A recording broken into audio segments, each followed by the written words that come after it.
This is CNN Breaking News. Welcome to CNN. I'm Victor Blackwell in Atlanta. The breaking news this morning, President Trump says the U.S. carried out large-scale strikes on Venezuela overnight. He says its president, Nicolas Maduro, and his wife, Celia Flores, have been captured and flown out of the country. Attorney General Pam Bondi says both of them have been indicted and in a social media post says that they will, quote, soon face the full wrath of American justice.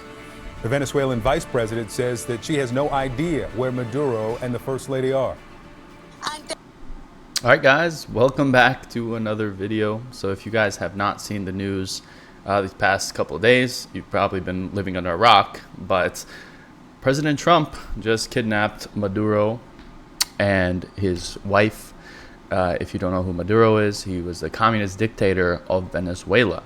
So if you don't know a little bit of the backstory about I guess Venezuela and Maduro, the elections were completely stolen. You know, he was supposed to lose. The people wanted him out of power, and he obviously stayed in, hence why I said he's a dictator. And Trump went over there, kidnapped him in like 2 hours, in like 2-3 hours. It's absolutely insane that you could just take another country's world leader in a few hours. That's absolutely wild. But let's hear what CNN has to say. I'm sure it won't be biased at all. Faced with this brutal situation and this brutal attack, we do not know the whereabouts of President Nicolas Maduro and First Lady Celia Flores. We demand immediate proof of life from the government of President Donald Trump, proof of life for President Maduro and the First Lady. President Trump says that he'll address the nation on the strikes from Mar-a-Lago later this morning. Right now, it's quiet in the capital of Caracas just hours after the strikes, but earlier explosions rocked Venezuela, knocked out power, and sent people running outside.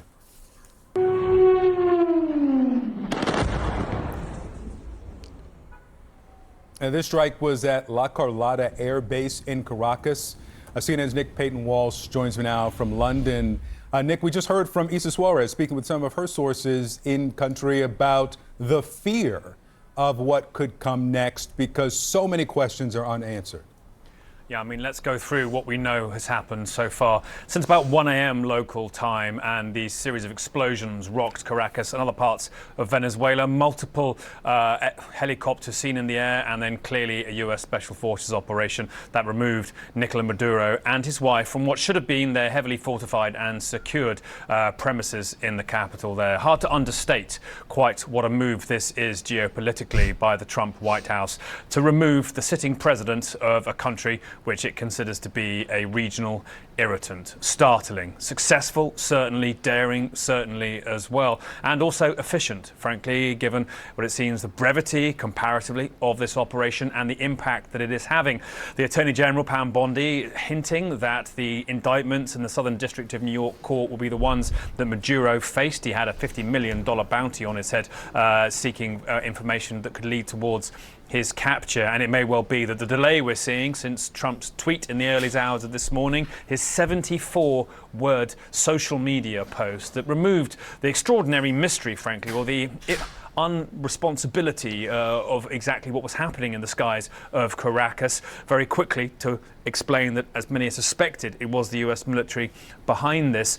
It now appears that potentially the delay may be about transferring Maduro inside American soil for when President Trump addresses the nation about this move, extraordinary as it is. But I think once perhaps for Trump allies, the exhilaration of removing Maduro, who has been an authoritarian dictator behind violence against protesters and opponents for 13 years. Once that fades, the hard questions now must be answered about what to do with Venezuela's crippled economy. That has been the reason why Maduro has needed to be authoritarian, the mismanagement of basic things like inflation foodstuffs that permeates that entire country. What happens now to Venezuela's military, heavily hit during this brief series of strikes? Should point out the explosions we've been seeing in these videos, utterly alien to life in sleepy, peaceful Caracas, will have terrified the millions who live there. What is the likely course for Venezuela's political elite?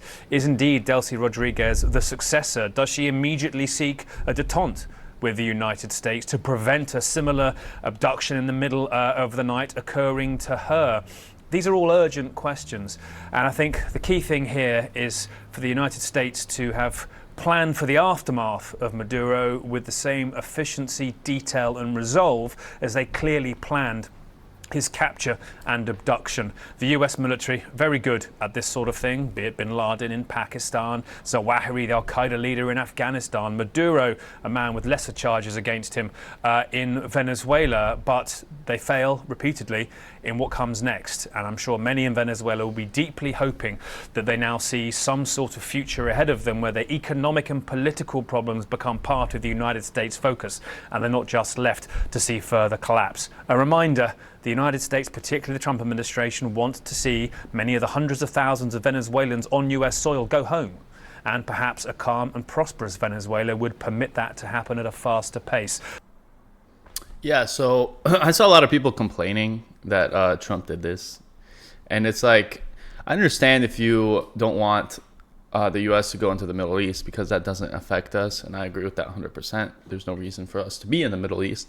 But a country like Venezuela that is so close to our border and that has shipped drugs into our country and that does have, cartels running it, that is dangerous to us, that is a Russian vassal state. Of course I support that. And these people are fucking complaining. It's like, you want Russia or China to occupy it instead? Because someone's going to take it. Somebody's going to go there and take the oil. So Maduro's friendly with Putin. And these people start complaining that, he goes in there. Oh, another war. The only thing I will be pissed about if it happens, if we take in these Venezuelan refugees, which the opposite should happen. The Venezuelans that are in the U.S. should get sent home, like he just said, because now their country's free, right? No more dictator. They could go back home, could go back to their country and help their country. So, I understand why people are very skeptical of this. No new wars. This isn't even a fucking war. We captured the dictator and now he's gone. But, and then people are saying, oh, it's about oil. Okay, it's about oil. So, okay, wouldn't you rather have the U.S. have the oil than any other country? That doesn't make any sense. No logic in these people's brains.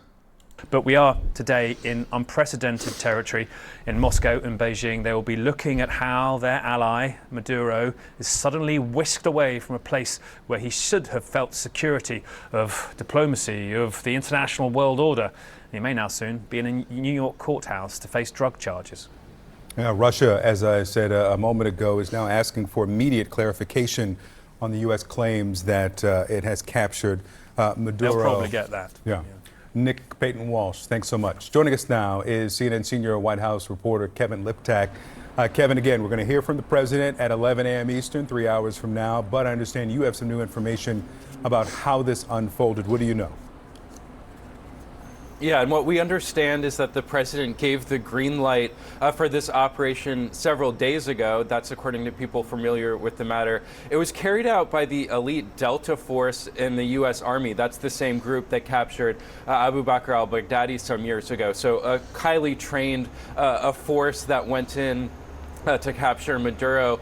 They were tracking his location with the assistance of the CIA. And we know that the president had authorized the CIA to operate covertly inside of Venezuela, some weeks ago. We saw some of what they were doing just this week when we learned about that strike on a dock facility that the president said was transporting drugs. But now we're getting a fuller picture of what precisely that agency was doing there. Now, the goal here is to try Maduro on U.S. soil. We've been hearing that from officials. We just heard it explicitly from the Attorney General, Pam Bondi, who is citing that indictment in the Southern District of New York that was filed back in 2020. There was this bounty on Maduro, and what Bondi says is that both Maduro and his wife will soon face the full wrath of American justice on American soil in American courts. But to be sure, there are plenty of questions here being raised by members of Congress. It does not appear as if the Trump administration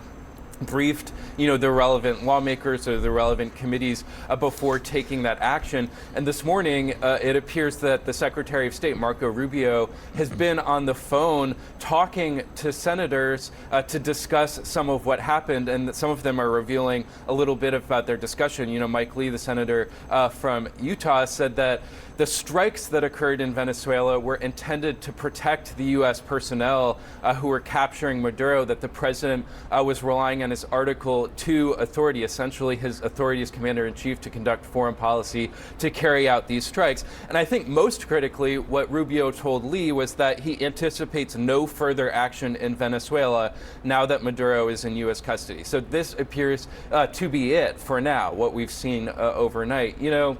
This is really the culmination of this months-long pressure campaign. There was, I think, some misgivings on the part of the president some months ago about where all of this was leading. We heard that from officials, that he had some reservations that this could potentially all backfire if Maduro was ousted from power, some questions about whether this would be effective, but clearly he has put those to the side and given the green light to go ahead. I think President Trump is also of the era who will remember a mixed history of U.S. interventions in Latin America, including with the CIA. Today is 35 years exactly since the U.S. arrested the Panamanian dictator Manuel Noriega at the Vatican Embassy in Panama. So, there is a long, somewhat mixed history for the president to look back on here, but clearly eager to proclaim success in this particular mission, and I think eager to show that justice will be served for what they claim is a drug trafficking charge.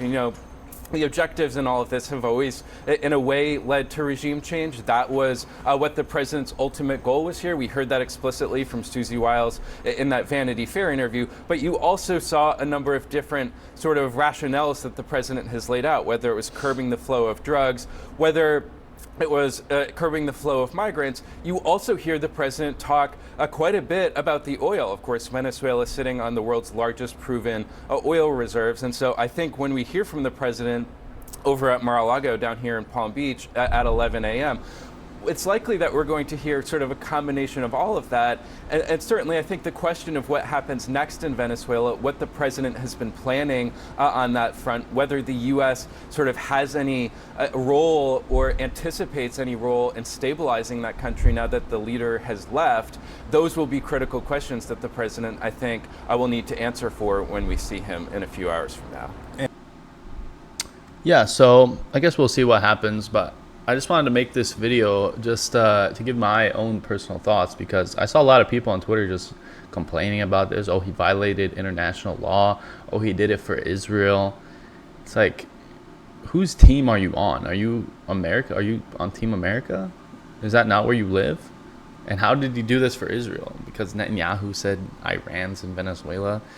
Oh, so they did it for them. No, it was strategic, and Venezuela's been harming the U.S., and they have the world's largest oil reserves. I think there's a multitude of factors. But then I saw Trump today saying how he wants Greenland, or he was giving caution to the Mexican president. So I'm curious to see where this will go. Obviously the people complaining online, I would say, are more of the third world people. Obviously they don't like imperialism. Obviously they don't like colonialism, because I wouldn't even say it harms them. It benefits them, but they feel like they're second-class citizens when the U.S. comes in, or any European country in general comes in and colonizes in different countries. So I understand their point of view. Obviously they're not going to be on the imperialist side. So we'll see where this goes, but I think this shows a lot of people's true colors on whose team they're on. If you're complaining about this, I don't know, man. I don't know what to tell you. And this isn't a new war. How many? I heard there was like 80 casualties. So I mean, nothing big happened. So yeah, guys, let me know in the comments below what your thoughts on this whole situation is. Should have we captured Maduro? Should have we not? Let me know why you think that. And yeah, let me know what you guys think is going to happen next. This should be a very interesting next few weeks to a few months. So yeah, guys, I'll keep making more videos as updates come out. I'll also be reacting to some more stuff in these upcoming days. So don't forget to like the video, subscribe to the channel. Thank you guys for watching as always, and see you all next time.